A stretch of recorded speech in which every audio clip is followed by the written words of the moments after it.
seguinte, com relação à lista de presença, amanhã também eu vou conseguir chamar vocês pelo nome, né? Por conta da lista de presença.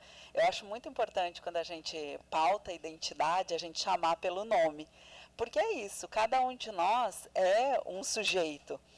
E quando a gente consegue conversar olhando no olho e chamando a pessoa pelo nome, é muito importante. Eu, por exemplo, meu nome é Josileia Danisa, os dois meus nomes não indígenas, né? Josileia Danisa. E eu não ganhei esse nome porque minha mãe achou bonito de alguém, né? Ou era algum artista de TV. Nem sei se na época minha mãe tinha TV em casa, então para ter esses nomes de artista de TV. Mas foi em função da minha irmã mais velha, porque minha irmã mais velha chama-se Jusileia Danusa. Então, mamãe acho que estava com preguiça, papai também. Vamos botar que nome nessa pequena? Vai ser Josileia Danisa, para ficar parecido, né? Formar uma dupla. Mas meu nome indígena é Yaksho. Se escreve Jagso, Jagso, mas se lê Yaksho, porque quem construiu a língua caingangue foi uma professora chamada Ursula Weismann. A doutora Ursula, ela é uma linguista alemã muito conhecida, e ela veio para o Brasil para fazer a construção da grafia da língua caingangue junto com os jovens indígenas que foram levados para um internato. Então, foi dentro das comunidades, se escolheram alguns jovens indígenas, eles ficaram nesse internato, eu acho que por um período de 2 anos, e eles escrevem a língua caingangue. E qual foi a primeira coisa que eles traduziram? Alguma sugestão? O nome? Não. É algo que tem a ver com a maioria das pessoas que estão aqui. Que a primeira tradução dos jovens indígenas para a língua caingangue, do português para a língua caingangue, o Novo Testamento.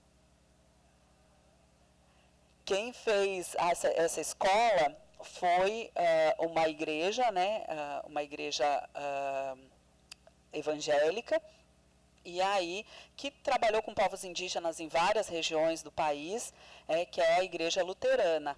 Então, foi a Igreja Luterana quem promoveu esse instituto, e aí, junto com essa professora Úrsula, essa linguista, eles escrevem a língua caingangue. Então, por isso que o J para a gente é I, como no alemão, então é Yaksho o meu nome.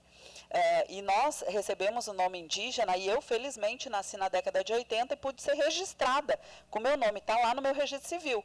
Mas a maioria dos meus irmãos não tem o nome registrado, porque os cartórios não aceitavam. E até hoje, muitos indígenas passam por isso, vão registrar os seus filhos e não deixam. Mas por que a gente pode registrar os nomes dos nossos filhos, ou nomes que são totalmente diferentes e que a gente nem conhece, né? Outro dia eu ouvia um professor indígena linguista, outro dia não, faz alguns anos, ele já até faleceu, que era o Dr. Namblá Choclen. O povo Choclen, ele é endêmico do estado de Santa Catarina e do Rio Grande do Sul, de uma região só, e eles tinham esse professor indígena, linguista, o único linguista Choclen, e ele falava, por que os meus filhos podem se chamar Wesley, Wendell, mas não podem se chamar Namblá? Por que eles não podem se chamar Tchului, que é um nome do povo deles? Então, isso ainda para a gente é um grande desafio, sabe? Poder registrar os nossos filhos na nossa língua, com os nossos nomes, embora isso já esteja na legislação nacional, inclusive. Bem, para a gente fazer essa retomada da nossa aula, do nosso módulo, então eu quero dizer para vocês que amanhã eu vou estar com o nome de vocês ali, e eu vou poder chamar vocês e ver quem é quem. E isso para mim vai ser importante, assim como vai ser para vocês também. Nessa parte, nessa segunda parte da nossa manhã, eu trouxe aqui uma citação de um escritor indígena, que é muito famoso na nossa região, ele é guarani, que é o professor Jecupé. O escritor Jecupé, ele tem feito algumas reflexões sobre esse lugar dos povos indígenas. O que a gente entende por povos indígenas, ou como a gente se entende enquanto indígenas, né? E aí eu trouxe essa citação dele, que eu vou pedir licença para vocês para ler aqui para a gente, né? Os seres da natureza e a grande mãe temem e sopram aos nossos ouvidos uma urgência. Porque a nossa relação ela é intrínseca com o nosso território. E nessa relação, para nós é muito importante os seres da natureza. Nós não entendemos a árvore como uma árvore que vai trazer oxigênio durante o dia e à noite vai trazer gás carbônico. Não entendemos ela apenas como uma planta e um elemento. Nós entendemos ela como um sujeito importante para a nossa sobrevivência e que é essa inter-relação que vai fazer com que a gente consiga viver naquele espaço. A tradição milenar que compôs meu espírito tem mantido a minha sobrevivência e a do meu povo. Se eu me relaciono de forma adequada com o ambiente em que eu vivo, e obviamente a forma adequada quer dizer, a gente vai gestar o território, e às vezes no gestar a gente precisa fazer mudança. O modo como a minha mãe me criou e criou os meus irmãos é diferente do modo como eu vou criar a minha filha, embora muitos elementos sejam da minha tradição. Embora eu carregue e traga a importância do valor, né, para a minha filha do jeito que eu fui criada, mas vai ser igual? Não vai, as tecnologias são outras. Então a gente vai trazer, junto com a gente, essa reflexão sobre manter a nossa forma de vida e a nossa tradição, mas readaptando ela para o nosso momento atual. Agora, porém, não é a de minha vida, nem a do meu povo que está em jogo, né? Esse lugar que está em jogo, é de todos nós. E aí essa reflexão das mudanças que não só os povos indígenas vão fazendo para poder se readaptar, mas o quanto impacta a nossa ação sobre o lugar onde a gente vive. E aí isso tem muito reflexo no que a gente vive hoje no estado do Rio Grande do Sul. Por isso, eu passo a ser também voz que partilha um aprendizado. Ofereço a sabedoria milenar, né, da tribo, em 2002 ele escrevia assim, embora ela não esteja toda aqui, como em troca de conhecimento que de vós recebi. O professor Olívio Jecupé, ele fazia essa reflexão porque lá no ano de 2002, eles estavam pensando esse lugar que nós indígenas temos dentro da sociedade. Obviamente, em 2024, essa reflexão ela é muito atual, mas ela precisa ser descontextualizada do momento em que se vivia para o momento em que se vive hoje, embora ela seja atual. E eu digo descontextualizada porque a gente não vai falar tribo. A gente vai falar povos indígenas, mas a gente vai dizer, olha, é importante o modo como a gente maneja o território para que a gente possa ter uma possibilidade de um futuro. Porque a gente precisa, novamente, pensar nas formas milenares de manejo do território para a gente poder pensar um futuro. Como que a gente vai pensar a identidade, que a gente sempre se viu enquanto um povo indígena, com um nome específico, para esse momento que a gente vive agora. De que identidade, de que sujeitos falamos? É daquela que a gente vai precisar fazer, de uma concepção de reflorestar as nossas mentes e pensar, eu, enquanto sujeito social, posso fazer a diferença no mundo, posso fazer a diferença no território onde eu vivo, posso fazer, né, um discurso de proteção ambiental, de defensoras e defensores de direitos humanos, de defensoras e defensores de direitos ambientais, para que a gente possa ter uma possibilidade de futuro. Ou a gente acha que só o concreto vai trazer um futuro para a gente? Não vai. Então, quando a gente passa a refletir o que o professor Olívio Jecupé trazia lá em 2002, ele, né, traz para a gente essa necessidade do retorno ao que a gente deixou de aprender, mas que a gente pode reaprender. E do que a gente aprendeu e que a gente pode atualizar, né? Que é esse lugar de poder ter uma possibilidade de vida. Nós, povos indígenas, debatemos muito isso. E embora a gente precise fazer um enfrentamento para poder ter uma escola do jeito que a gente quer, uma saúde que a gente precisa, a valorização das nossas línguas, o combate, né, ao racismo, a gente ainda precisa pensar do lugar que a gente veio. Sem território, a gente não vai conseguir sobreviver. A nossa língua morre. Sem território, a nossa saúde morre. Sem território, os povos indígenas não existem. Por isso que a gente fala tanto da importância do território. E essa importância do território não está escrita aqui, mas está dizendo para a gente que a gente tem que voltar a ouvir também os nossos ventos, a ouvir a Mãe Terra, a ouvir o chamado, a ouvir esse lugar que a gente entende como um lugar sagrado, o lugar do sagrado, que é a concepção do sujeito, né? Então, pode passar, querido. Bom, eu trouxe aqui para a gente esse slide para a gente pensar também. E não é, a Bell Hooks, ela vem debatendo sobre o racismo há muitos anos, ela tem muitos trabalhos feitos, trabalhos consolidados, mas a Bell Hooks, ela traz alguns pontos que eu acho que tem que ser impactantes para nós, tem que impactar a nossa vida. E uma das frases da Bell Hooks, que diz, todos os nossos silêncios diante da agressão racista são atos de cumplicidade, que era o que a gente falava no final da nossa primeira parte da manhã. Quando a gente não reconhece o modo de vida dos povos indígenas e o entendimento social que nós temos sobre a nossa cosmologia, sobre o nosso modo de vida, a gente não consegue combater o racismo. E aí eu acho que o colega que estava aqui sentado, que vem de uma outra cidade, ele estava me falando que ele veio sozinho daquele município e que muitas vezes ele debate com os colegas sobre a importância dos povos indígenas. Ah, está aqui o colega. Debate com a gente sobre a importância dos povos indígenas. Isso é a gente poder não se silenciar. A gente não vai brigar com ninguém para combater o racismo. A gente precisa pedagogicamente educar as pessoas a não serem racistas.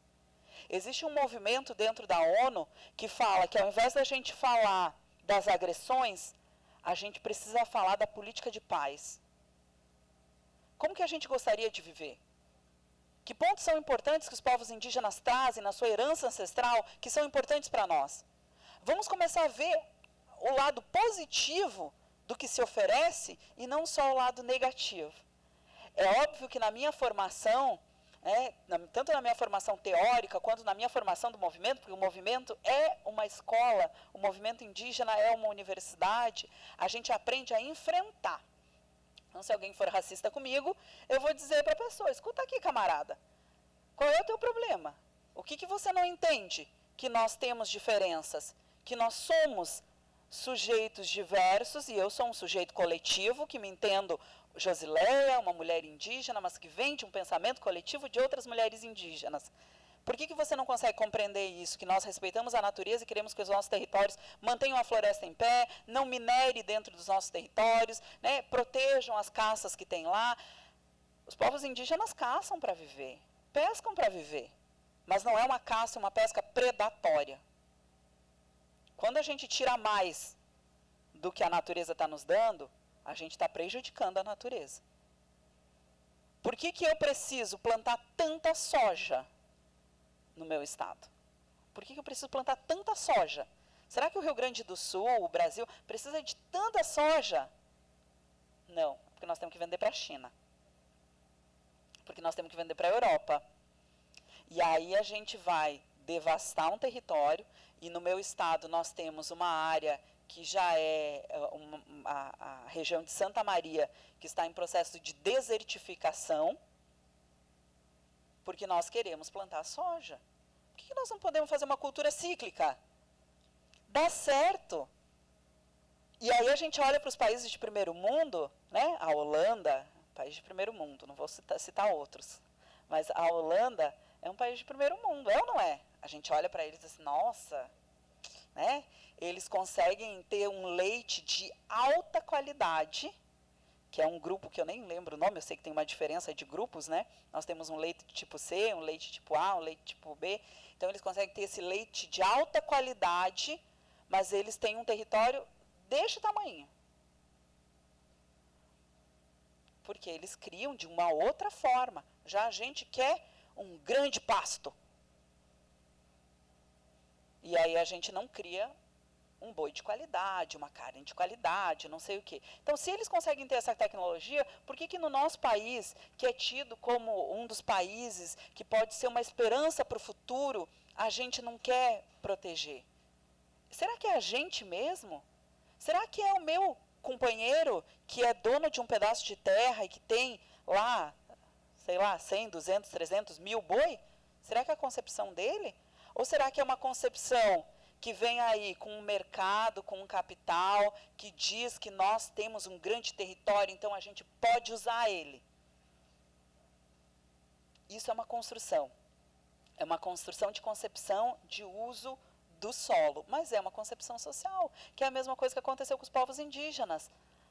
Para que tantos indígenas no estado do Pará? Para que tanta vaga na universidade? Como é que é o nome da Universidade Federal de vocês? O FPA. E a outra? O FOPA. Unifespa, o EPA.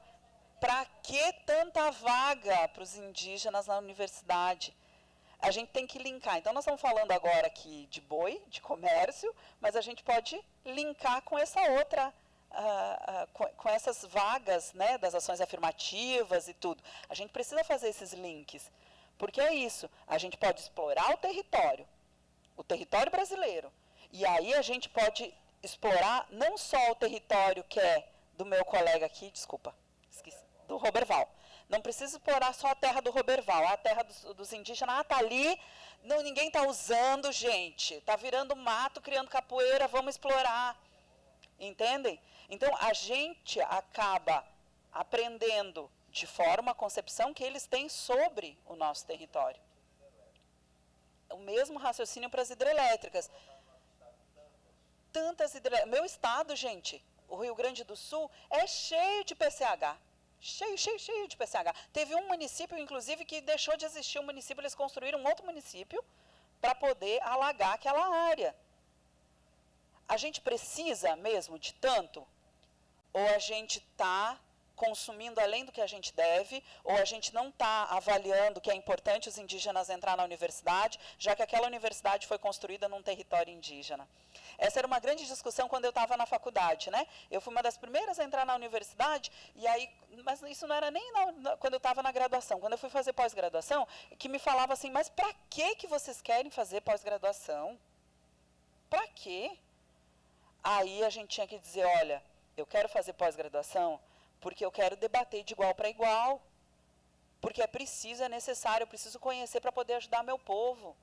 Eu preciso dizer para as pessoas o que as pessoas precisam entender sobre as nossas histórias, sobre a nossa cultura. Isso é importante. Então, o indígena está na universidade também é para descolonizar, também é para combater o racismo. Porque quando a gente está lá na universidade, a gente é um só, e a deputada Célia Chacriabá fala muito de um conceito que está bem discutido agora na antropologia, que é o racismo da ausência.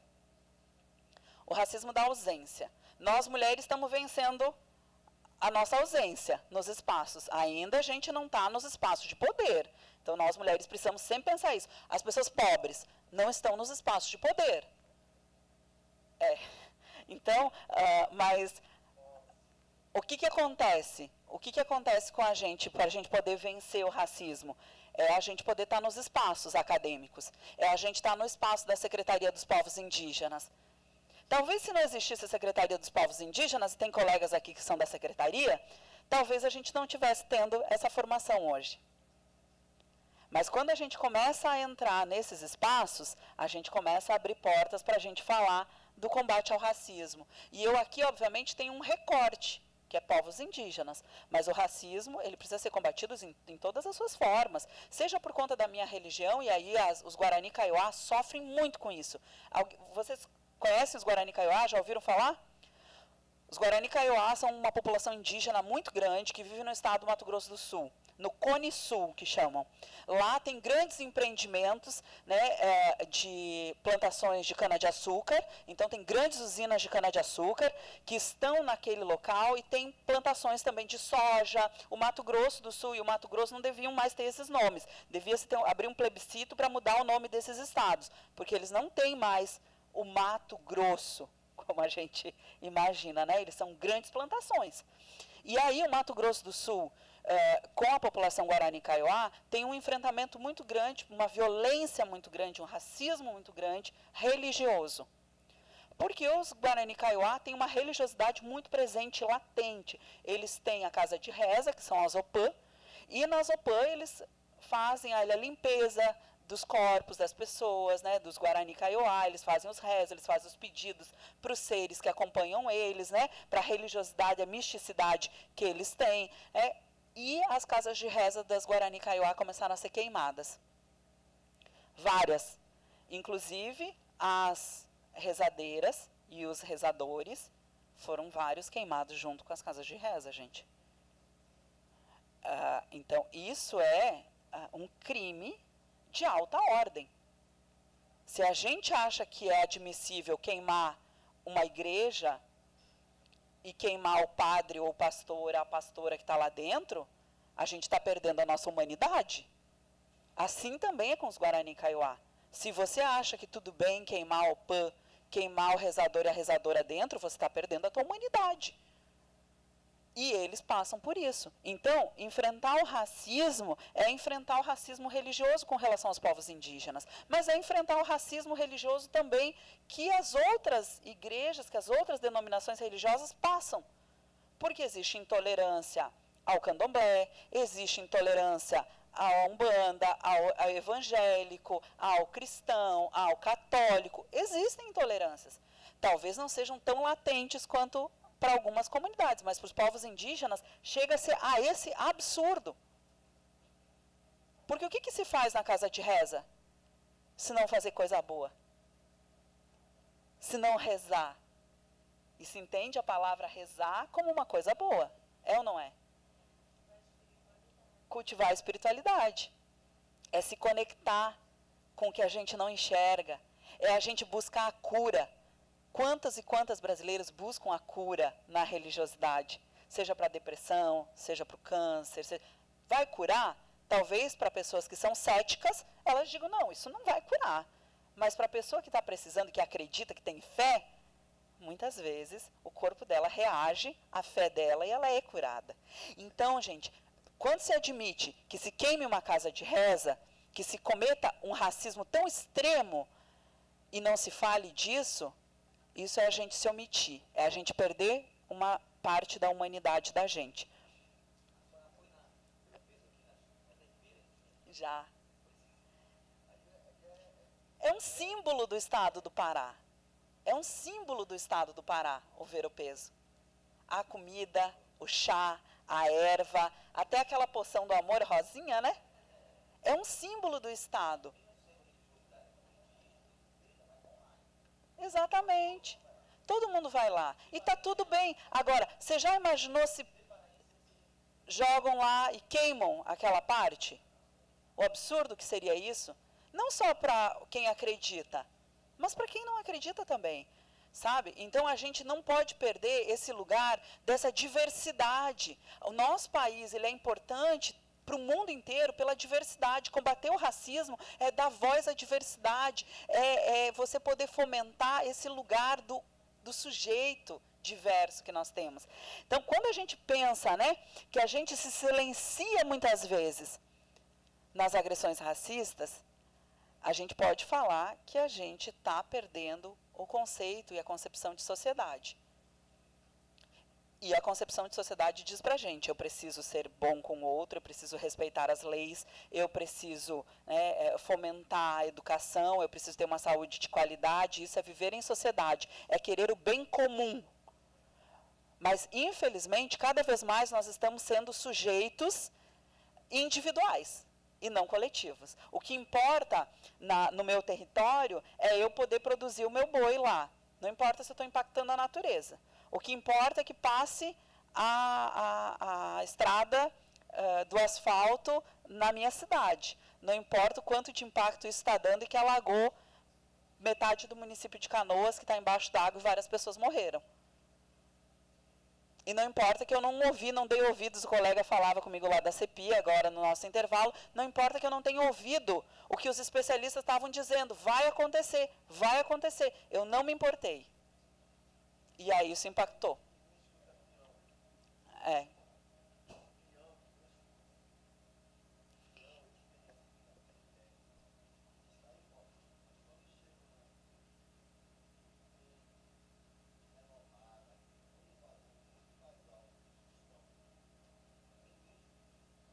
Pois nós precisamos dar essas vozes coletivas, né? É isso, é o reconhecimento das vozes coletivas, do saber. Eu sei que vai alagar lá, pois eu tenho que informar. É meu dever informar. Né? E vocês, eu sei que todos vocês aqui trabalham no governo, né, todos vocês são servidores públicos. Qual é a minha contribuição enquanto servidora pública para os povos indígenas? Quantas vezes eu já debati essa questão dentro da minha sessão, dentro da minha sala, dentro com os meus colegas, com a minha coordenação? Quantas vezes? O que eu posso fazer pelos povos indígenas? Não é só quem trabalha né, diretamente com os povos indígenas que pode fazer. Muitas outras pessoas podem fazer. E nós temos que ter esse compromisso. Então, a gente não pode mais se silenciar, porque senão nós somos racistas também. Quando a gente silencia, a gente é racista.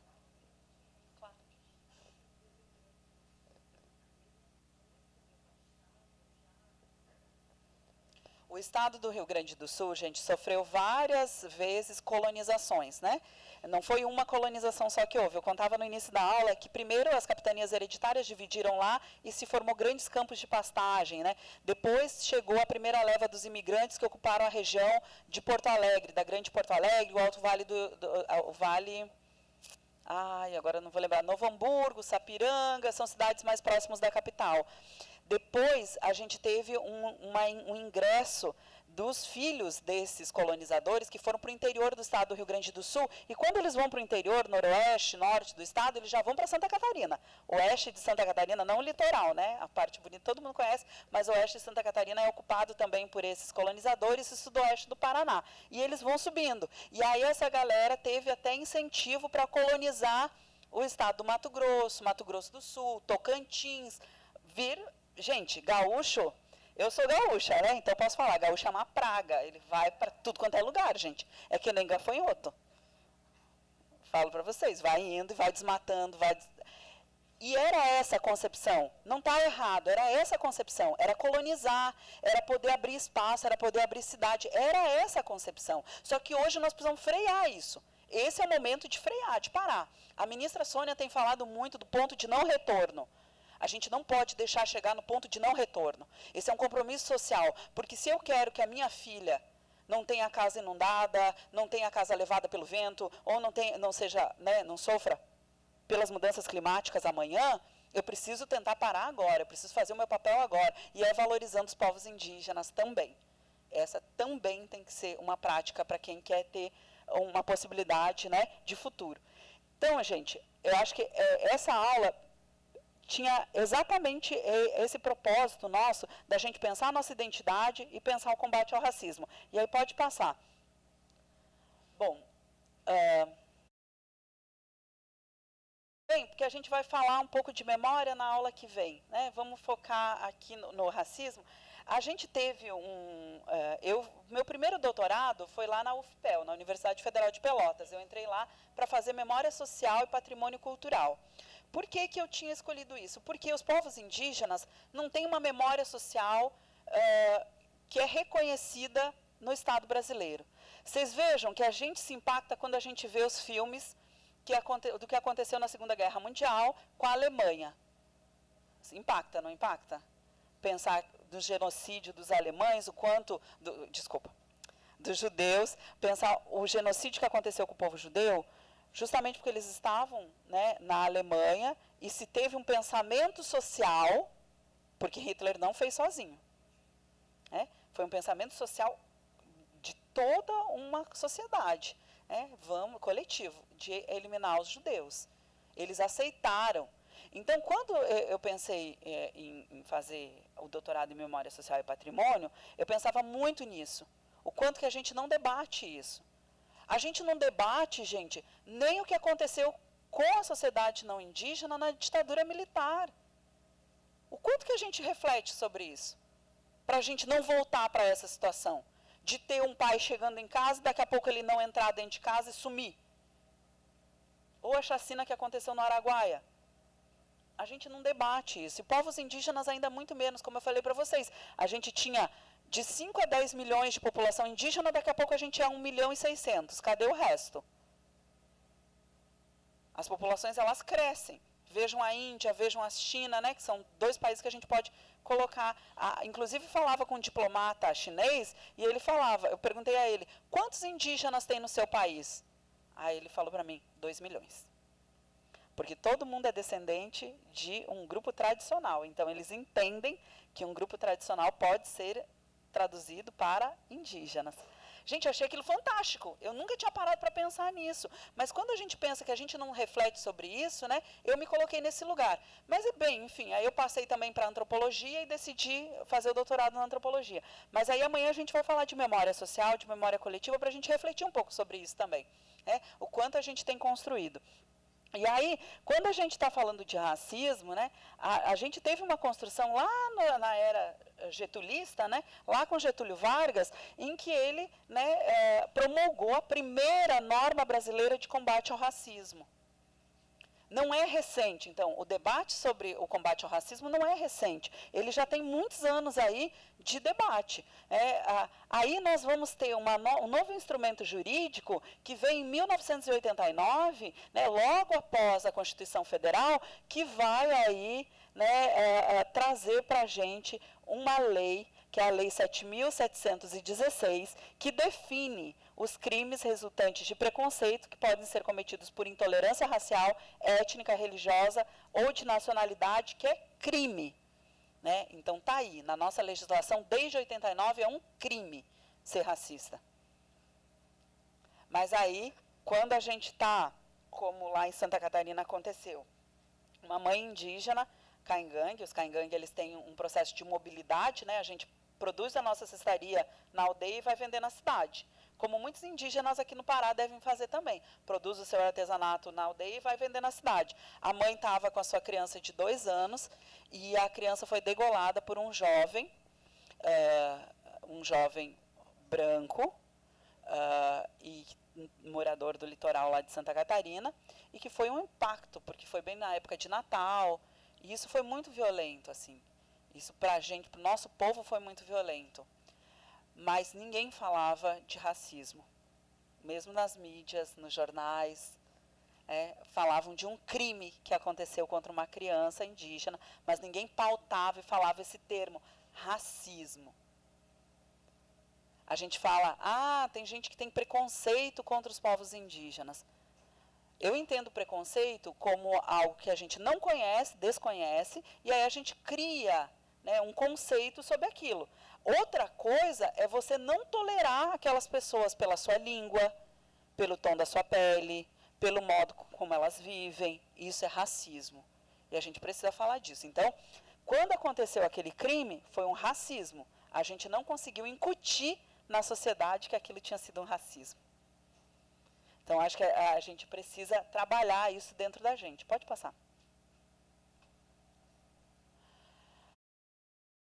O professor Herbeta é um professor da Universidade Federal lá de Goiás, e eles têm lá na Universidade Federal de Goiás uma licenciatura intercultural indígena que chama-se Programa Tacnarracan, que é numa língua indígena. Eles atendem vários povos indígenas de toda a região, não só de Goiás, Tocantins, Mato Grosso e tal.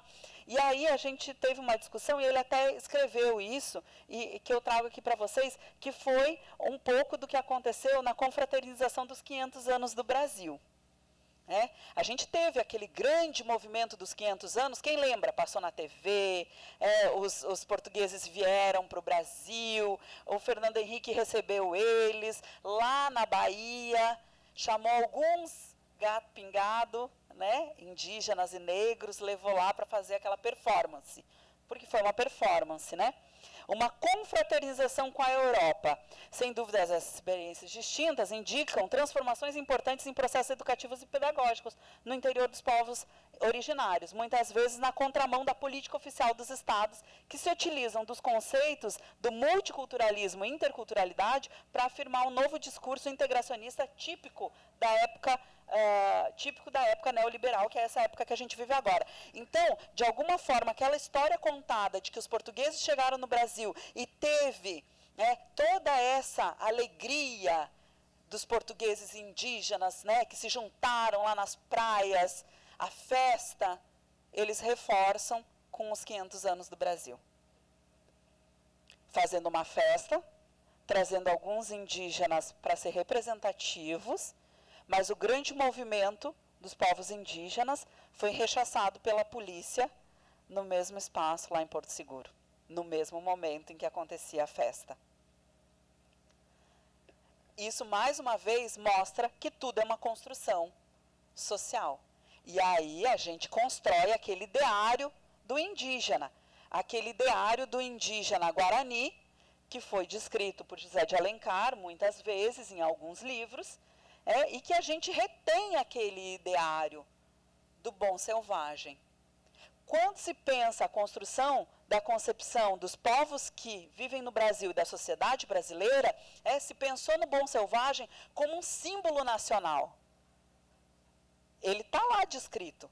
E aí eu gosto muito do Eduardo Bueno, não sei se algum de vocês conhecem ele. O Eduardo Bueno, ele é um jornalista, mas ele trabalha com história, né? Ele constrói a história do Brasil e ele tem um canal no YouTube, inclusive, quem quiser acompanhar, o canal do Peninha, e ele discute muito essa ideia do bom selvagem, aquele indígena que foi pensado para representar o povo brasileiro para o mundo inteiro ver.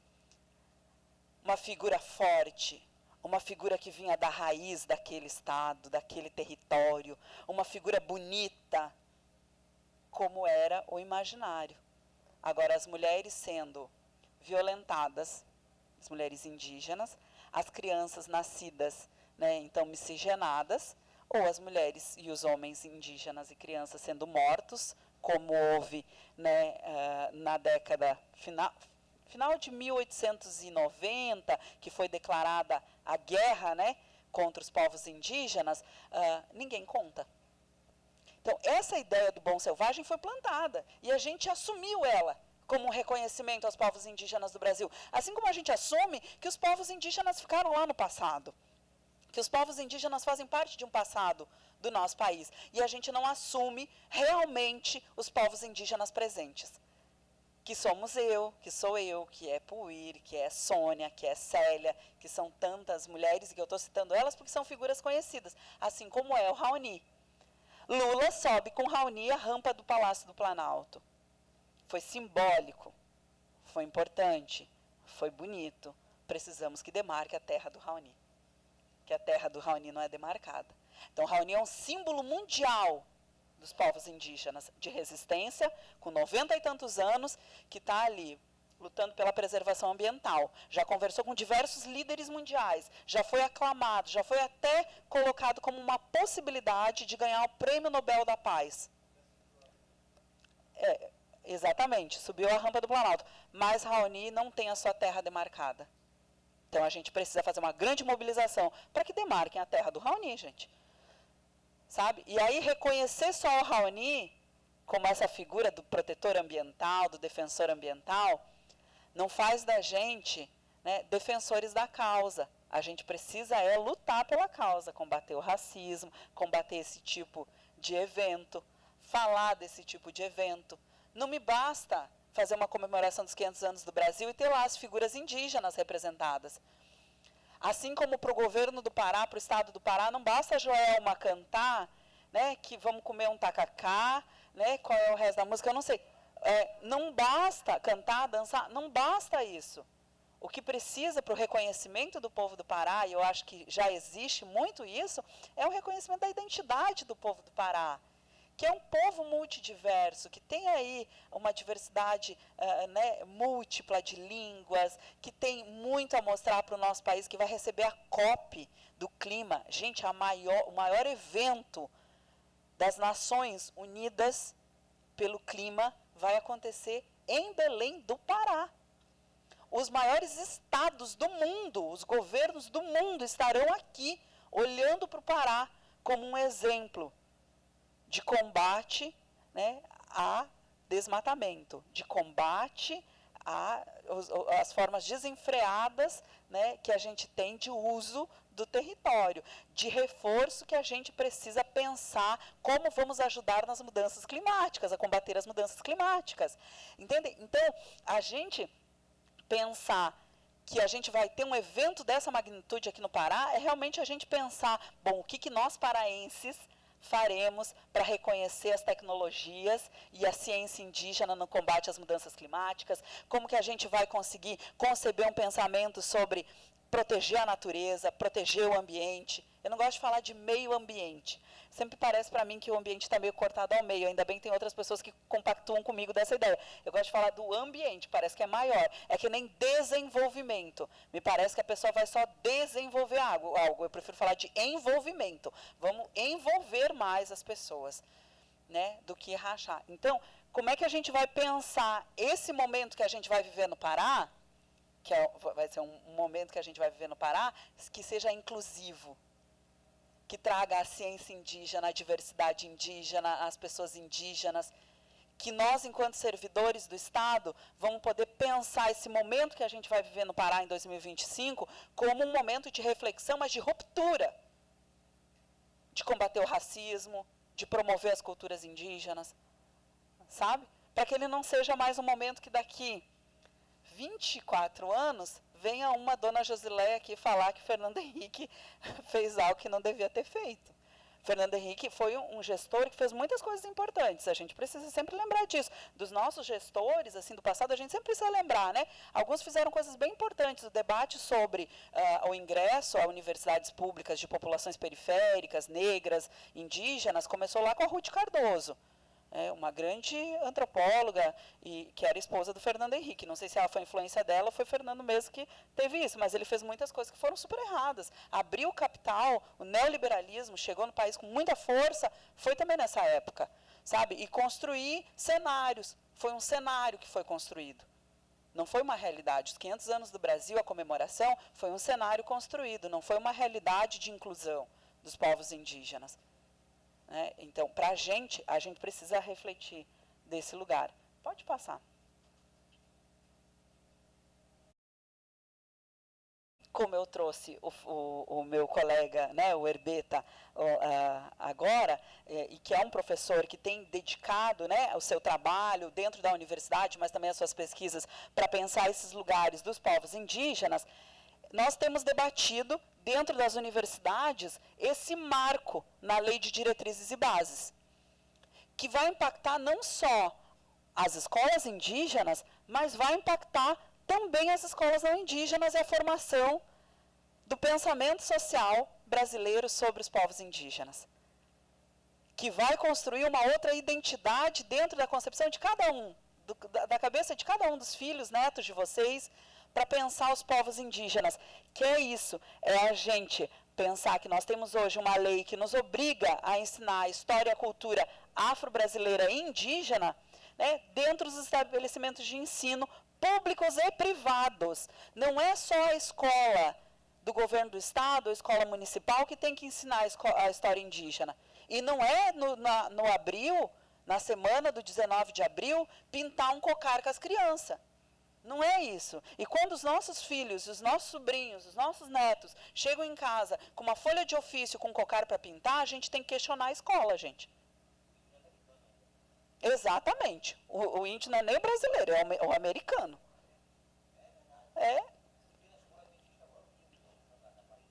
Exatamente. E aí o que a gente faz? A gente tem que se posicionar, tem que questionar. Porque é isso que vai mudar o pensamento sobre os povos indígenas. É uma ferramenta, é o todo. Só isso vai mudar? Só isso vai ter essa modificação social que eu estou querendo propor para vocês? Não sei se eu estou conseguindo, mas eu estou querendo propor para vocês. Só isso? Não. A gente precisa ter outras mudanças. Mas isso aqui é uma ferramenta. E é uma ferramenta muito importante, porque é lei. Nenhuma criança pode ficar fora da escola. Se nenhuma criança pode ficar fora da escola, toda criança precisa aprender a verdade. Trazer indígenas para falar. Trazer histórias indígenas. Nós temos um escritor aqui do Pará, e aí eu vou começar a puxar a lenha, né, para o assado de vocês. Nós temos um escritor aqui do Pará muito importante, que é o escritor indígena que mais publicou obras indígenas no nosso país, que tem inclusive uma distribuidora, uma gráfica e uma produtora de livro. Quem sabe quem é? Ei, gente, espia. Daniel Munduruku. Daniel Munduruku foi para São Paulo com 17, 18 anos, casou lá, vive lá, mas escreve sobre o povo indígena Munduruku, sobre povos indígenas, fez o doutorado dele na Unicamp, né, foi candidato a deputado federal lá pelo estado de São Paulo. Bom, construiu a vida dele lá no estado de São Paulo, mas é o escritor indígena que mais produz. Teve um ano que ele produziu mais de 60 obras de literatura infanto-juvenil. Mas vejam o quanto é importante, assim, o Pará exporta também intelectuais indígenas, gente. exporta intelectuais indígenas. Teve uma professora que a gente emprestou ela para cá, ela ficou 20 anos aqui no Pará, morando aqui, agora ela voltou lá para o Rio Grande do Sul, está lá na URGS, passou, professora concursada da Universidade Federal do Rio Grande do Sul, a primeira indígena, que é a professora Rosani Caingangue, que é casada com um parente daqui, Gavião, Xerente, um parente xerente, que é irmão do nosso vice-secretário. É? Isso. Então, a professora Rosani está lá, é lá de Santa Catarina, é Caingangue, mas está lá no Rio Grande do Sul, assumindo, né, esse lugar. E construiu muitas coisas aqui, muitos debates. Eu fui ler os materiais da professora Rosani, eu fiquei encantada, porque ela produziu muita coisa sobre racismo com povos indígenas dentro das escolas aqui no estado do Pará. Então, são materiais que vocês podem acessar de uma pessoa que vocês construíram, porque ela construiu a vida acadêmica dela toda aqui no Pará com vocês, e que agora está lá no Rio Grande do Sul, vocês estão exportando essas pessoas para nós todos. Então, quando a gente pensa que a lei de diretriz com a obrigatoriedade de ensinar a história e cultura afro-brasileira e indígena, ela se constrói nesse lugar da educação, ela vira uma ferramenta de luta, mas uma ferramenta também de mudança social de pensamento. A gente precisa, enquanto não indígenas e indígenas, cobrar as escolas sobre essa implementação, inclusive nas universidades. Tem universidades que já instituíram essa lei para os cursos de história, para os cursos de antropologia, para os cursos, né, mais voltados aí à formação de professores, as licenciaturas. Mas será que no direito tem essa obrigatoriedade? E na enfermagem? E na medicina? E na administração? Tem a engenharia? Tem administradores aqui? Pronto, um administrador aqui. Quando que na administração a gente debate a história da concepção da sociedade brasileira e pauta povos indígenas? Tem uma disciplina obrigatória em todos os cursos que é a antropologia. Ela é obrigatória em todos os cursos, da medicina à licenciatura. Mas não tem. Eu trabalhei 6 anos, né, entre estudar e trabalhar na Universidade Federal de Santa Catarina, da onde eu venho, né, e fui professora lá do curso de licenciatura intercultural, fiz a coordenação pedagógica do curso, e nós não ia conversar com os outros professores, não existe. A gente precisa pensar que a universidade precisa pautar isso.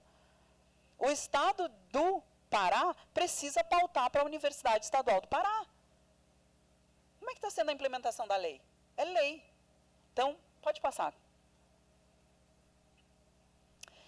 E aí, quando a gente pensa, né, que isso promove interculturalidade, que a gente vai aí construir um novo modelo de ensino, né, que vá contrário aos métodos coloniais, como a gente chama, a gente vai trazer a cultura indígena, a cultura afro, para dentro desse processo do ensino-aprendizagem, né, e o próprio, né, o professor Gruppioni, que também mora aqui no Pará, também é importante dizer que ele também está aqui no Pará, que o índio não deixa de ser índio, porque ele estuda, que ele não vai abandonar a sua forma a sua língua, a sua tradicionalidade, é a gente poder reconhecer que, bem, eu faço bem para a sociedade de vocês, assim como vocês fazem bem para mim. Eu adoro dirigir. Adoro dirigir. Isso faz de mim menos caingangue? Não. Pois eu vou dizer a vocês que tem gente que diz que sim. Já teve outras pessoas que falaram, os indígenas estão com telefone, os indígenas têm carro, os indígenas têm até televisão, tem até uma charge, gente, muito legal, que eu vou ver se eu encontro ela para trazer para vocês amanhã, que mostra assim, uma aldeia indígena, e aí estacionando, né, um barco trazendo pesquisadores, alguma coisa assim. Aí, corre que eles estão chegando, aí pega a televisão e sai correndo. Não precisa, gente. Não precisa disso. Eu tenho uma identidade e, bom, eu gosto do meu brinco, eu gosto da miçanga, eu gosto do meu vestido pintado, eu gosto de usar as roupas que refletem a minha identidade, mas não é obrigatório. Se eu trocar tudo isso hoje e colocar uma outra roupa e pegar um telefone e um carro e sair com a minha colega aqui dar uma volta, eu e a Simone, eu não vou deixar de ser caingangue. Eu vou seguir sendo caingangue. Mas para a sociedade que não entende os povos indígenas, eu não sou mais indígena porque eu fui estudar.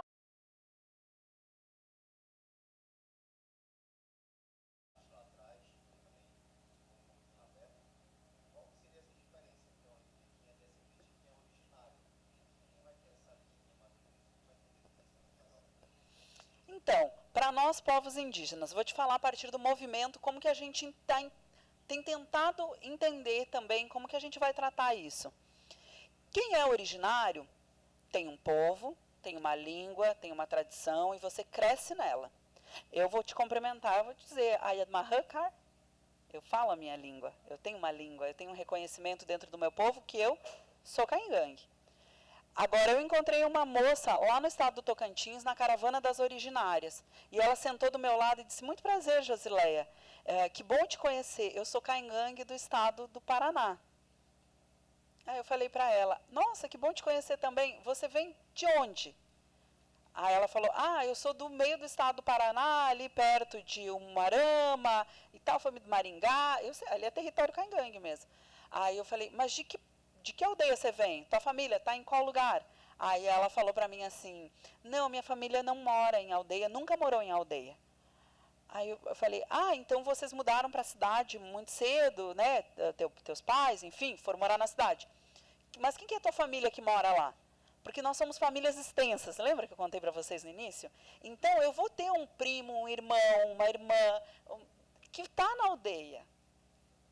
Eu vou ter alguém da minha família que está na aldeia, que tem essa relação, sabe? Ela falou, não, nós não temos. O meu bisavô contava pra gente que ele era caingangue, que ele vinha das populações indígenas ali daquela região. Então, quando ela diz para mim que o bisavô dela era caingangue, eu, Josileia, vou entender. Bom, ela tem uma descendência indígena, mas ela não pode dizer que ela é caingangue, porque ela não sofreu o que eu sofri, ela não passou o que eu passei, ela não teve as alegrias que eu tive, ela não conseguiu aprender a língua, ela não sabe qual é a nossa tradição. O respeito pelos mais velhos, né, o cuidado com os outros, a responsabilidade que eu tenho de criar os meus sobrinhos. Isso vem da tradição. Isso vem do ser caingangue. Cada um de nós vai se concebendo a partir do espaço que vive. Como? Para ela? Não, no caso dela, não, ela foi a família dela.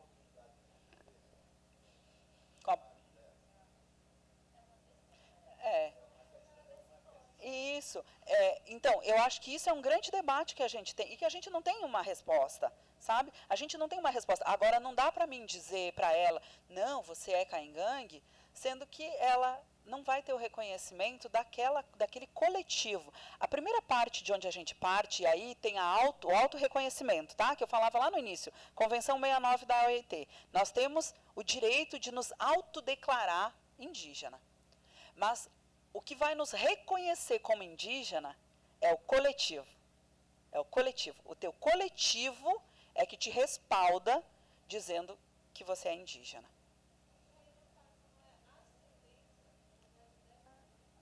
É, exatamente.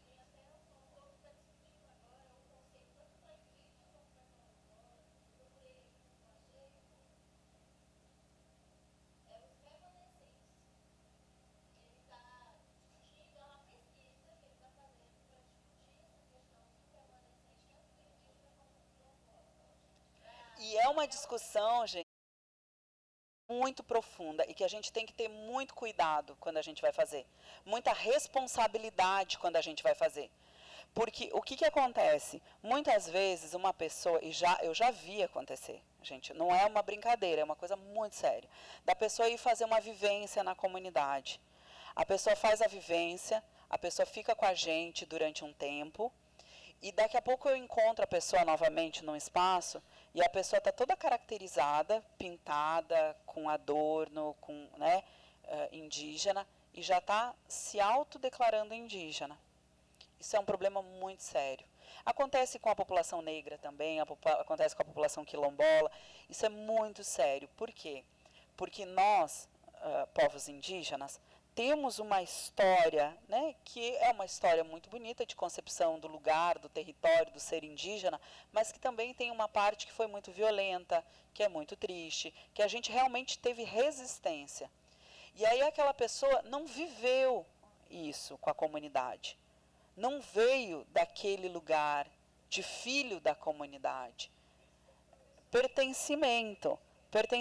E aí, de repente, ela quer se colocar nesse lugar para entrar na universidade, por cotas. E como eu fui de um banca de heteroidentificação, e aí só fazendo esse parêntese para vocês, é muito difícil as bancas. Porque nós pegamos uma menina que estava se dizendo, né, de um povo indígena, que eu não posso falar, obviamente, né, de um povo indígena do Amazonas, mas ela nasceu e cresceu no estado do Paraná.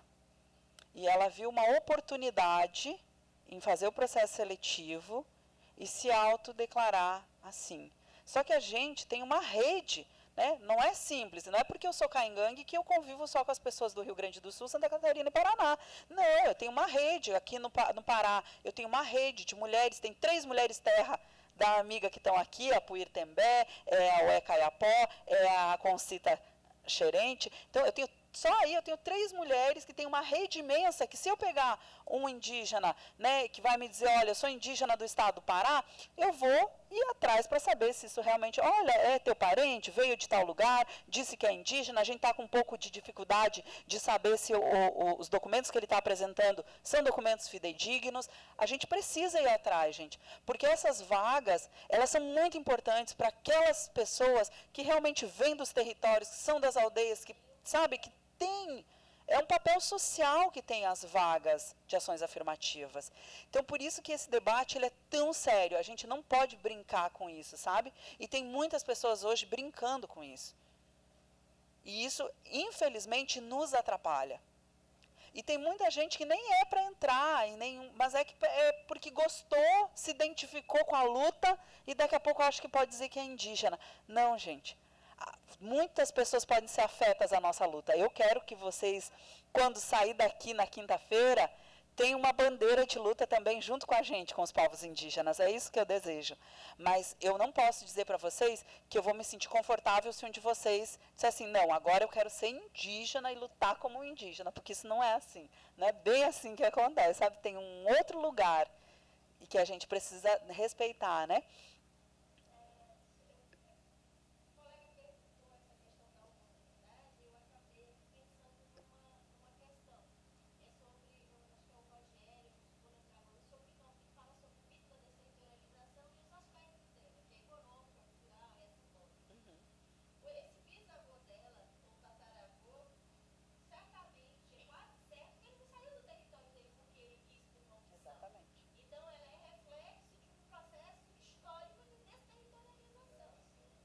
Violência, né? Mas aí ela viveu esse tempo na cidade e não teve mais esse contato. Aí como que ela pode se assumir se o coletivo não conhece ela e ela não conhece a realidade? Porque a nossa realidade, gente, eu me sinto muito feliz de ser indígena, mas a nossa realidade é uma realidade de labuta, de luta diária, constante. Sabe? Que é muito diferente. Quando eu me apresento para pessoas que não são como a plateia que está aqui, que veio para o curso porque quis, normalmente as pessoas me olham com cara torta, me hostilizam, sabe? E isso é muito diferente quando você não veio desse lugar e daqui a pouco você acha aquilo bonito e você quer somar na luta, mas existem outras formas de somar com a nossa luta e que é todas bem-vindas, mas você não pode comprar esse lugar, né, do ser indígena. Bom, e aí, gente, eu acho que a gente bateu muito nessa tecla, né, da interculturalidade, né, que ela é presente e ela precisa ser presente e a gente tem a somar. Eu somo com vocês, vocês somam comigo. Para a gente poder construir esses novos olhar para o sujeito indígena, né? E o professor Gruppioni, né, ele fala bastante disso porque passou por todo o processo de pensar política pública, que a gente entra num outro lugar aqui, do pensar política pública. Quantas vezes a política pública que é pensada para povos indígenas tem a participação dos povos indígenas? Raramente. Raramente. A construção da saúde indígena, eu posso dizer que teve ampla participação dos povos indígenas. Foi um projeto que foi pensado dentro do Ministério da Saúde e trouxe os indígenas para debater, para pensar a CESAI, como é que eles imaginavam, quem eles gostariam que estivesse lá, como que eles gostariam que fosse feito. Isso foi uma construção de uma política pública inclusiva. Inclusive, existe, né, os condize, que são os conselheiros que vão estar de olho se aquilo está acontecendo, se a saúde está chegando de boa qualidade. Mas a educação, gente, ainda hoje a gente briga pela escola intercultural. E a escola intercultural não é a garantia de ter uma disciplina, como eu falei para vocês, de língua indígena.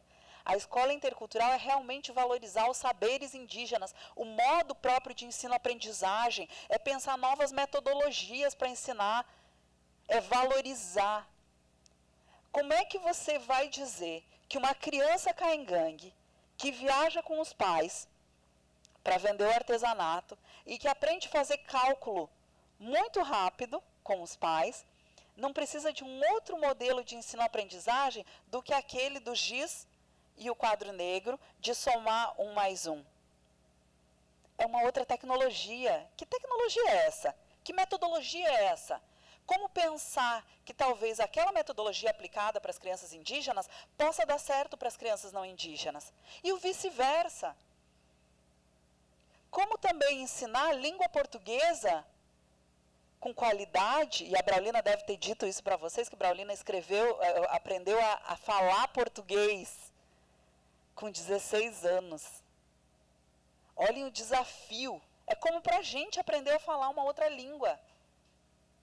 E ela aprendeu a falar português com 16 anos, para poder caminhar nesse mundo. Então, a interculturalidade, ela é um lugar de construção. E as licenciaturas interculturais refletem muito isso. No estado do Pará, eu não sei se vocês têm licenciatura intercultural, tem? Na UEPA? E como é importante a licenciatura intercultural? Porque os professores indígenas vêm para a universidade, trocam modos de ensino-aprendizagem e constroem uma possibilidade de realmente uma escola indígena que faça sentido para nós, povos indígenas.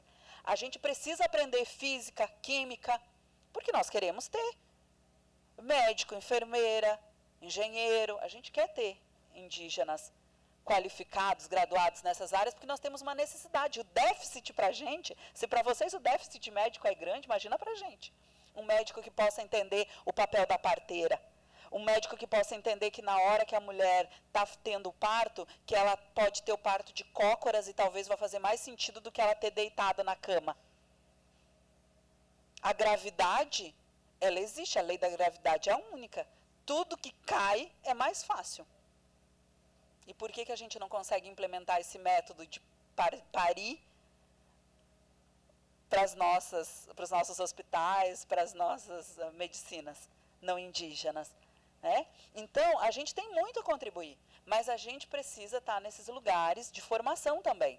E aí, para isso, a gente precisa de uma escola de qualidade, que ensine a língua portuguesa, que a gente possa ler um texto em língua portuguesa e realmente compreender aquele texto. Gente, eu terminei o doutorado e eu falo para vocês, existem muitos pesquisadores que escrevem textos que não é para a gente entender, que não faz sentido. Não é, nem para quem está no final da qualificação de estudo, não é para entender. Não, é exatamente isso, para todos nós. Então, os povos indígenas têm dito isso. Gente, escrevam para a gente entender. E a gente quer escrever para vocês entender também. E a gente quer estar nesse processo, né? E a gente não vai deixar de ser indígena porque a gente está dentro desse lugar. Então, isso também a gente tem que sair daqui assim na ponta da língua.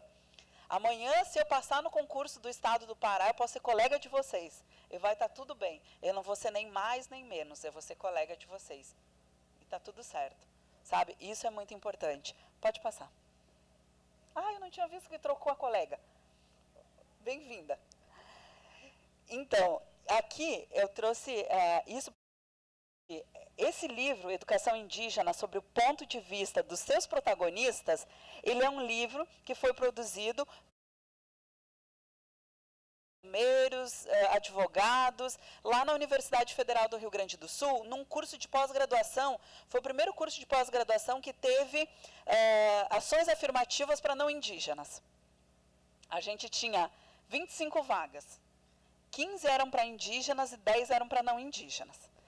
E aí a gente fez esse livro, e a gente tem nesse livro várias construções metodológicas, teóricas, né, de reflexões de pensamento sobre o ensino, sobre a saúde, né, e como que a gente olha o lugar do direito, e as mulheres como essas protagonistas. E aí eu trago aqui duas imagens, uma que é da nossa segunda Marcha Nacional das Mulheres Indígenas, e a outra que foi da primeira marcha. E as mulheres indígenas têm feito uma grande diferença no debate sobre os povos indígenas, nesse debate contra o racismo, né, desse lugar de protetoras e defensoras ambientais e de direitos humanos, porque nós temos muitas mulheres que fazem parte hoje, né, dessas que refletem, que escrevem, que pensam, essa nova conjuntura social que nós temos sobre os povos indígenas. Na segunda marcha, nós tivemos aí quase 6 mil mulheres indígenas, e na terceira marcha, que foi no ano passado, nós passamos de 8 mil mulheres indígenas em Brasília, fazendo grandes debates sobre a nossa mudança, né, climática, ambiental, o que nós precisamos fazer, quais reflexões que nós temos que ter, mas também no combate à violência e a todas as formas de violência, e isso refletiu nesse ano. Nós participamos da CEDAW. A CEDAW é um organismo da ONU em que se reúnem os países e discutem as formas de combater a discriminação, a violência contra mulheres.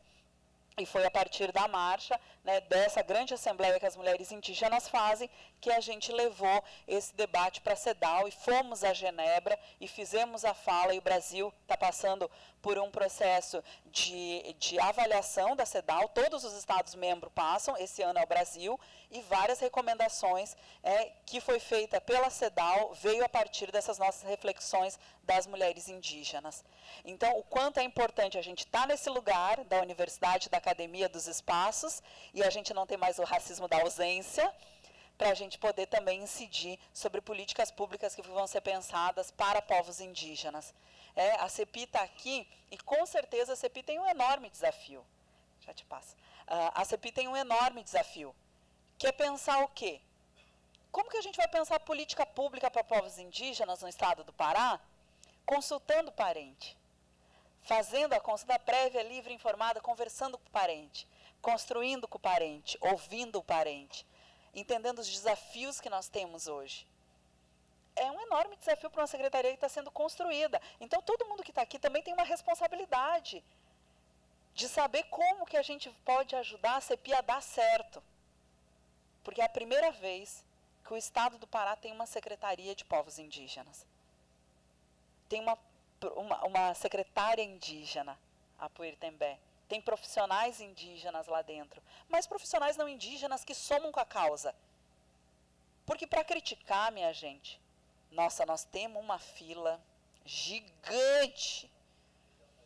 Todo mundo quer criticar. Para construir é um desafio.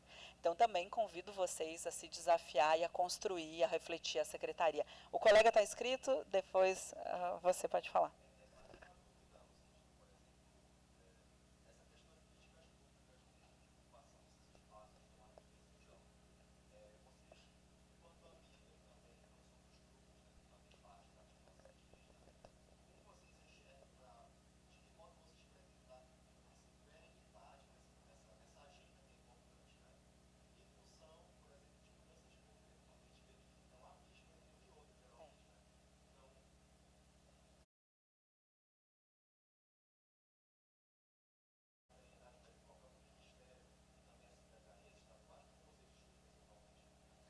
Eu já vou falar.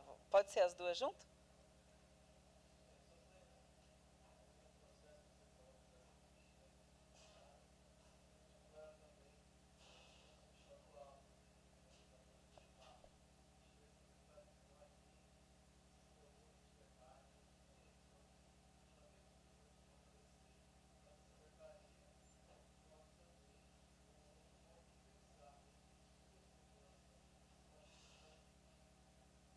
Ótimo, excelente. Quando a gente tem estados que têm conselhos estaduais de povos indígenas, a gente vê como tem mais discussão transversal. Porque o tema povos indígenas, ele não pode ser um tema que agora vai ficar só lá na CEPI. Ele tem que ser um tema transversal.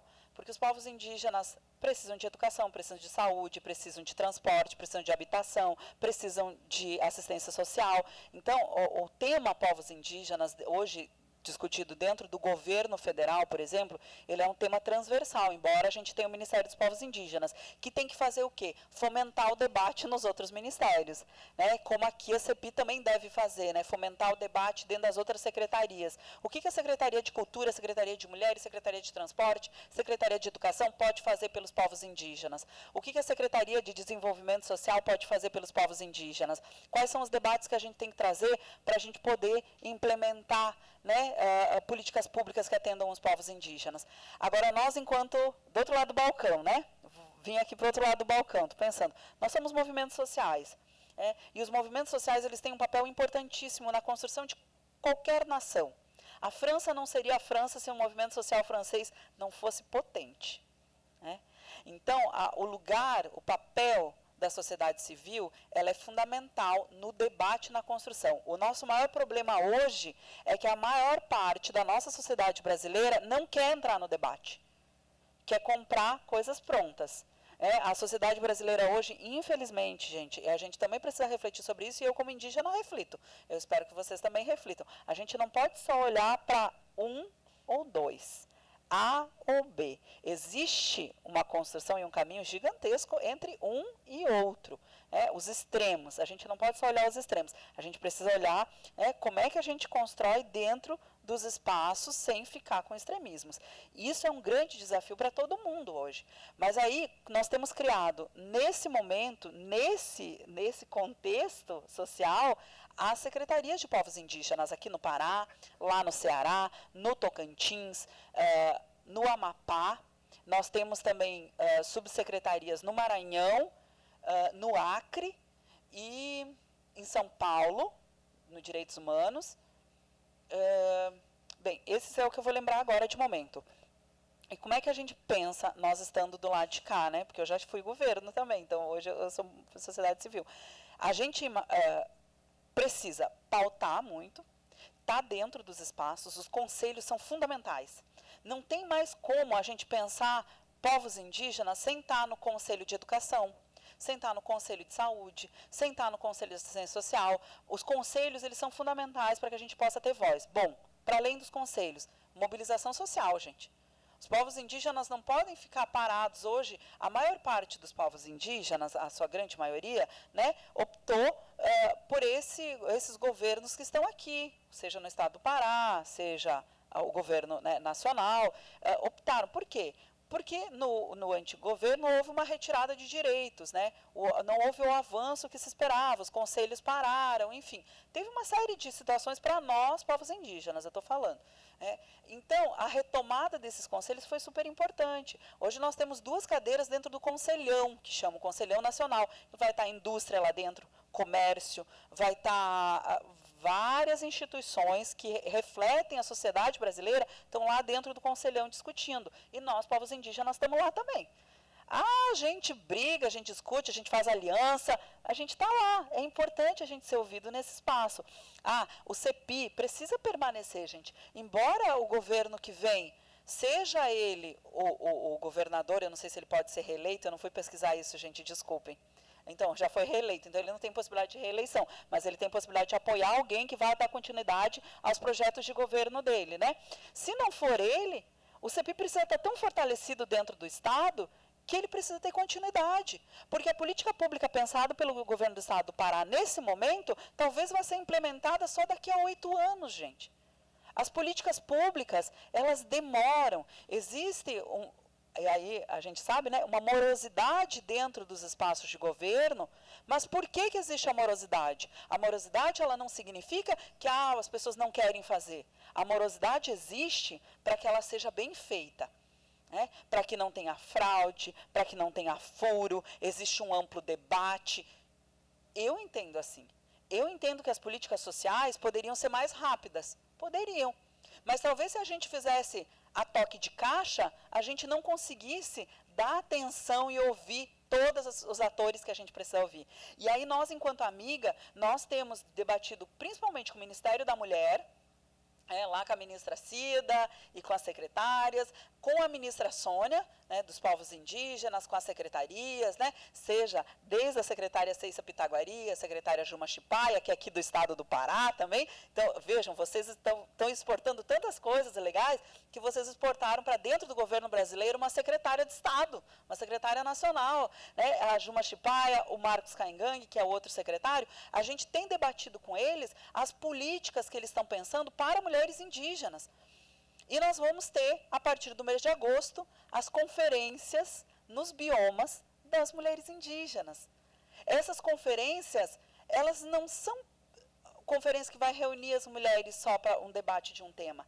Elas são conferências que vão debater as políticas públicas que estão sendo pensadas para mulheres indígenas, nestas secretarias, nesses 2 ministérios, com as mulheres, com a construção das mulheres, ouvindo as mulheres sobre essas construções. Será que interessa para mim, Josileia, para o meu povo Caingangue, para as mulheres Caingangue, será que interessa uma revisão da Lei Maria da Penha?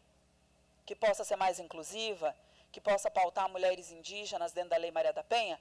Talvez esse não seja o momento de fazer essa proposta, né? Pelo cenário que nós temos hoje do Congresso, enfim, que não está tão alinhado com a pauta indígena, mas a gente talvez precise em algum momento fazer essa discussão, porque a Lei Maria da Penha foi construída com as mulheres brasileiras, num debate que levou anos, mulherada, anos, para a gente ter uma lei tão bonita, uma lei tão forte, uma lei que não é punitiva, pelo contrário, é uma lei educativa, mas que não foi debatida com as mulheres indígenas, e nós queremos ser incluídas.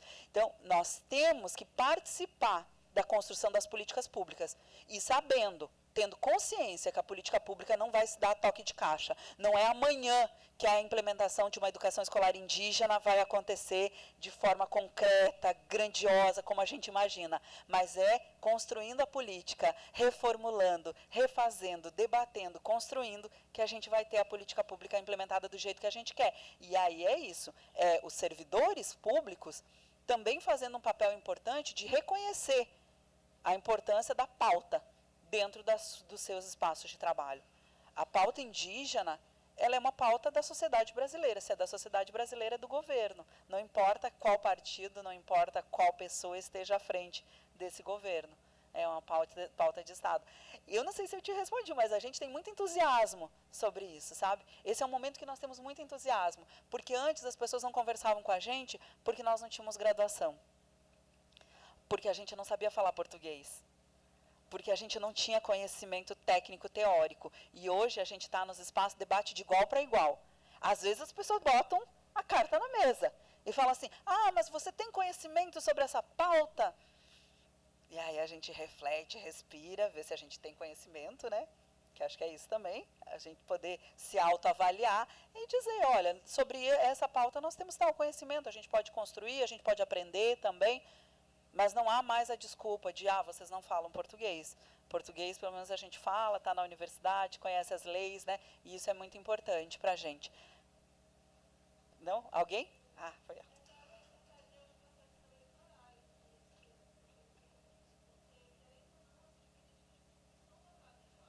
Exatamente.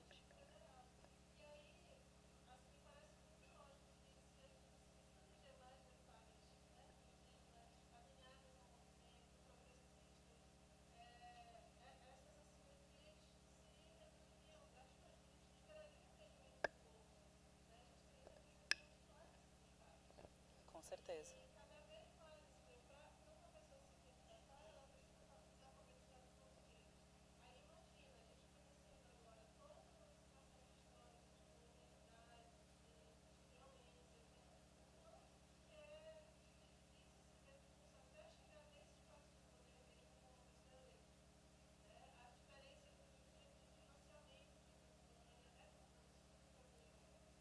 É. Hoje, a gente também, e aí, enquanto cientista, né, social, assim, pensando esse lugar do Brasil mesmo. Hoje nós não temos praticamente nenhum deputado ou deputada eleita por pelos projetos que ele quer implementar a partir de uma necessidade social. Não se vai lá como se fazia. Eu lembro antigamente, os vereadores iam conversar com a comunidade, ver quais os projetos podiam ser pensados, ou que eles podiam apresentar como um programa para os prefeitos que eles estavam apoiando. Quando a gente pensa isso no âmbito nacional, a gente vê que a gente tem as representações hoje de deputados e senadores, é muito voltado à empresa que eles representam, ao lobby que eles representam naquele momento. E, gente, está tudo bem, não é uma crítica só a isso. Eu acho que deveria ser pensado com a sociedade. Agora, eu digo que está tudo bem porque o Brasil elege assim.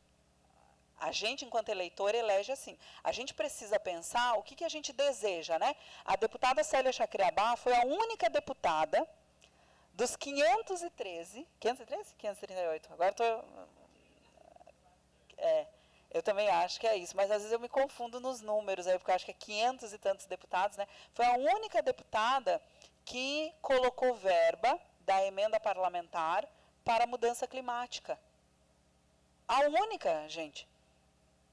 Isso é grave, sabe? Se nenhum outro está vendo o momento que a gente está passando no Brasil, algum problema nós temos.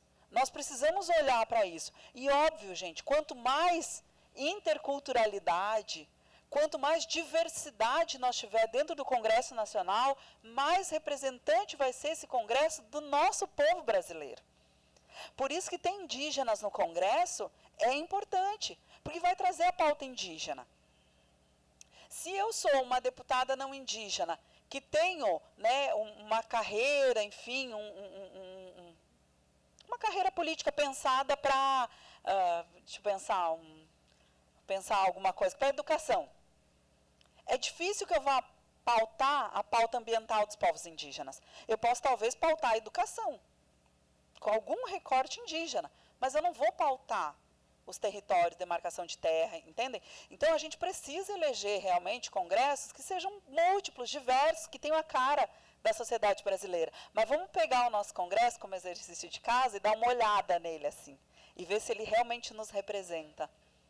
Acho que isso é um exercício bom para a gente enquanto cidadão. Isso é cidadania.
Eu vou sugerir amanhã que a gente venha falar no microfone para depois ficar gravado, né? Porque tanta pergunta interessante, eu acho muito importante o que vocês dois trazem, e tem reflexões. Eu vou começar pelo parente, porque eu acho que é algo que a gente vem há muito tempo, né? A gente se chama assim, justamente para a gente identificar quem é indígena e é de um outro povo, às vezes, a gente chama de parente. Eu, no meu caso, enquanto caingangue, se eu vou estar com um outro caingangue, eu vou chamar ou meu Orainrê, que é irmão, ou Iambré, que é cunhado, né, que é a outra metade.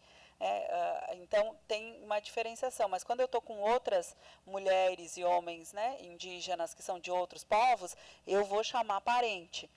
Parente porque ele é meu parente indígena, nós estamos na mesma luta, assim como os indígenas da América Latina chamam hermanos, né? Hermanos, hermanas. Então tem, acho que é um pouco de uma tradução para o português para a gente poder se identificar enquanto coletivo. Mas eu sei que tem pessoas que tomam os nossos termos, o reflorestar mentes, por exemplo. Gente, vocês não têm noção de quantas coisas a gente tem encontrado com esse termo reflorestar mentes. Porque realmente, gente, a gente precisa, e não tem problema usar, não é isso, pode usar. Mas tem que dizer também, olha, o reflorestar mentes, que partiu das mulheres indígenas lá da segunda marcha, pensando essa nova concepção social, né, um modelo social adequado para a gente poder conseguir sobreviver enquanto sociedade humana. Foi trazido de lá, mas pode usar o reflorestar mentes. Reflorestar mentes é um termo muito legal, assim, que a gente precisa se apropriar dele. E o termo parente também, a gente se trata como parente, né? Eu vou chamar a Puir de minha parenta, vou chamar o Bira de meu parente, porque eles são parentes indígenas, muito nesse sentido. E por isso que a gente tem usado tanto e usa, assim como também vai usar com os nossos irmãos, né? Irmãos e irmãs da América Latina indígenas, vai se tratar como irmão. E aí, eu acho que isso é importante para a gente, sabe? Para a gente definir um grupo que está ali. Porque nem todo mundo é parente. E mesmo sendo parente, tem os parentes que optam por decisões, entrando na tua questão, né, sobre indígenas que se filiam a partidos de extrema-direita, ou que não estão alinhados com o próprio movimento indígena. Eu acho que é importante a gente sempre pensar que nós somos cidadãos livres, né? Existe uma cidadania que ela é livre. E você pode traçar o caminho que você quiser enquanto indivíduo, mas não enquanto coletivo.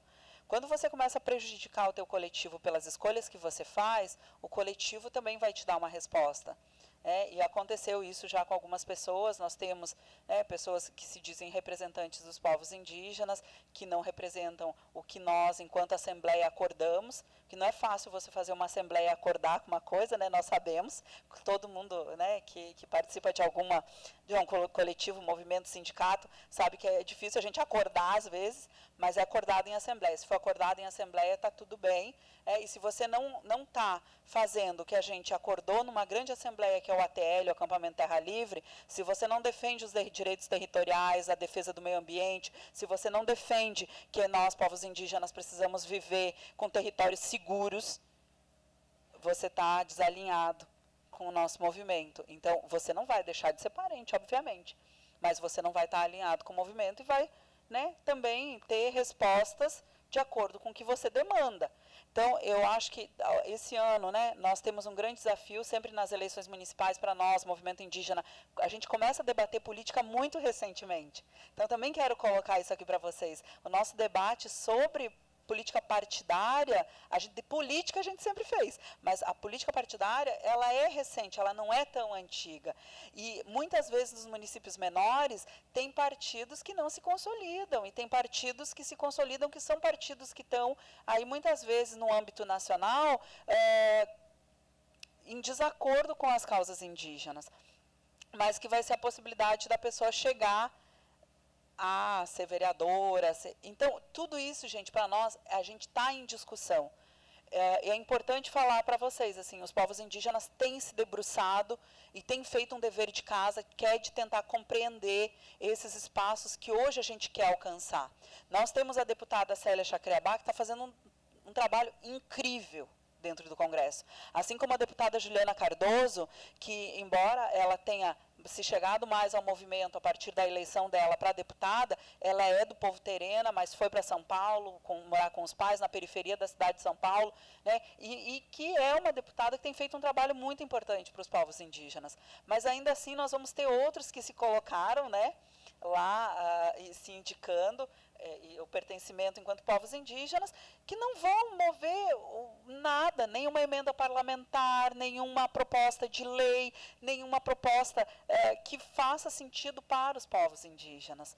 Pelo contrário, que muitas vezes vão trabalhar numa pauta de retirada de direitos. Isso é grave.